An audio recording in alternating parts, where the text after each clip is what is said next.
Ladies and gentlemen, welcome back to the Ground and Pound Podcast Dog of the Week video for UFC 316.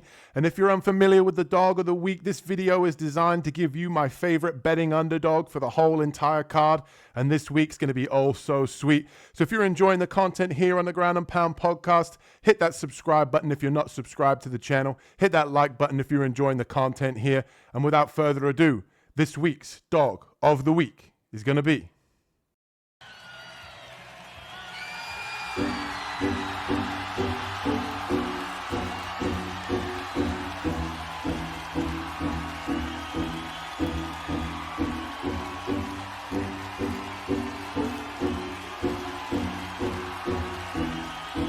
Welcome to the Sugar Show!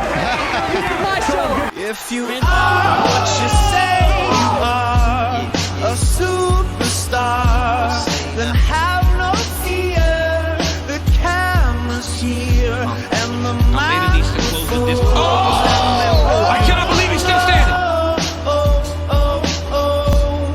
The return. If you are what you say you are, a superstar, then have no fear. The crowd is here, and the lights are on, and they wanna show.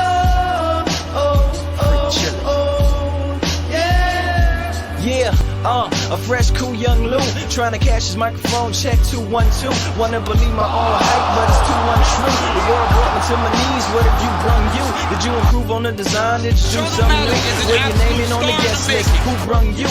You, the more famous person, you come through, and the sexy lady next to you come too. And then the hitman standing outside of heaven, waiting for God to come and get me. I'm too uncouth, unschooled to the rules, and too gumshoe. Too much of a newcomer and too uncool, like Shadow in the Veil. I battle with it well, though I need a holiday like Lady who sung blue. Go back, whatever you did, you undo. Heavy as heaven, the devil on the croutons.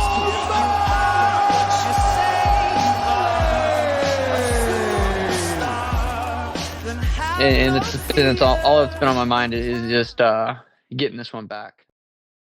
Sugar Sean O'Malley in the main event here at UFC 316. And I like O'Malley here, man. I think that we're getting a crazy price. I think that this is really just it just goes to show how much the market and how much the MMA community loves Merab Dvalishvili.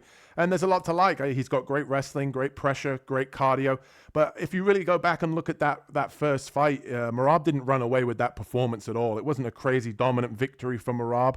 And when you factor in that Sean O'Malley in that first fight had a labrum tear in his hip, I think honestly, it goes to show you that Merab, isn't necessarily this dominant champion over Sean O'Malley. And I think Merab, kind of has to be on his P's and Q's in this one. Merab's got a toe injury coming into this fight, which can affect his movement, which can make him a little bit more of a sitting target for a sniper like Sean O'Malley. And if you also think about the fact that O'Malley coming into that fight with his hip injury isn't able to switch stances and kind of use a lot of the left side of his body in southpaw, throwing the left kick, the low kick with the left-hand side, the left hand, it limits him very much in terms of the striking. He loves to be able to switch stances. You go back and look at any of his fights, he switches stances constantly, giving his opponents different looks. And I think that just took away half of his game. And even when you consider his hip injury, he was able to win the third round on 2 judges' scorecards. He was able to win the fifth round in all of the 3 judges' scorecards. And like I said, I think here at plus 250, I think it's kind of crazy because Sean was able to defend quite a few of the takedowns, even with a bad hip injury. And he even said on the Ariel Helwani podcast that, he's quit smoking. He's been very, very dialed in, very focused. He's got great training partners come in like Israel Adesanya, Demetrius Johnson. He's talked about, being off social media since Christmas. He seems absolutely focused and locked in, which I love to see. And I honestly think that Sugar Show is honestly just being, completely counted out here. And I understand as well that for UFC 306 that he took that fight, so he has to live with the consequences. But that one being in the Sphere, being a huge, big main event, I think honestly that he just didn't want to let the UFC down. He didn't want to pull out of that huge event that would cost the UFC millions to be able to set up in the Sphere. And I think that maybe they even knew coming into that fight that O'Malley had that hip injury, which is why they've given him this immediate rematch that everybody hates. I don't think O'Malley deserves an immediate rematch either, but it would make sense from the UFC standpoint to give him that immediate rematch, seeing seeing as he didn't pull out of this huge event for the Sphere. So I think that's why we're looking at this main event here at UFC 316. I like O'Malley, and we're going to talk a little bit about the keys to victory here. I honestly believe if you go back to the first fight that forward pressure is going to be the key for Sean O'Malley. If you see in the 5th round when he's walking Merab Dvalishvili down, he's got him backing up against the fence. He's able to land that teep kick that hurt him to the body in the 5th round. He's the longer fighter, obviously got the huge reach advantage and the slicker striker with the faster hands. That forward pressure is going to help him in terms of setting up his strikes and kind of corralling Merab up against the fence for him to be able to land the kill blow. And also as well in that first fight, what I also want people to notice about the forward pressure is when Sean's going forward, it's much harder for Merab to shoot the takedowns.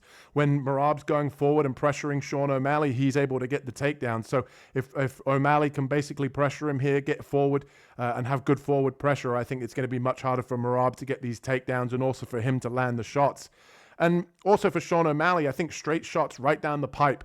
I know that he's been working with Demetrius Johnson on knees in the clinch, knees up the middle, uppercuts, things like that, just to be able to time to kind of threaten Merab when he tries to come in. So I think throwing straight shots down the pipe, using his reach, using his length will be good when Merab's at space. And then obviously when he comes in and tries to crash in, using those knees or even just throwing the straight right hand that he was able to land against Aljamain Sterling.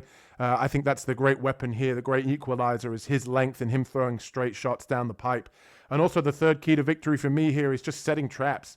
We know that with Merab, he likes to be wild. He likes to come in aggressive. He'll swing wild. He's even admitted he's not necessarily the most technical fighter, but his cardio and his ability to just basically outdog people sometimes is what gets it done.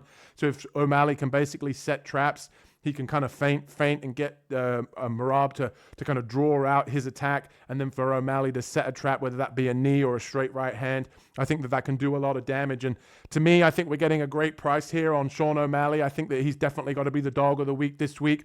I think when you factor in and take a step back and look at all of the X's and O's and how that last fight played out and the Sphere and everything that goes on, I love the fact that O'Malley's locked in. I love the fact that he's quit smoking. I love the fact he's off social media. I think he knows that this is his time, and I believe it to be so. And that's why I made him the dog of the week, my favorite betting underdog. If you're enjoying the content here on the Ground and Pound podcast, if you plan to tail along, hit that like and subscribe button, and we'll catch you in the next one. Peace.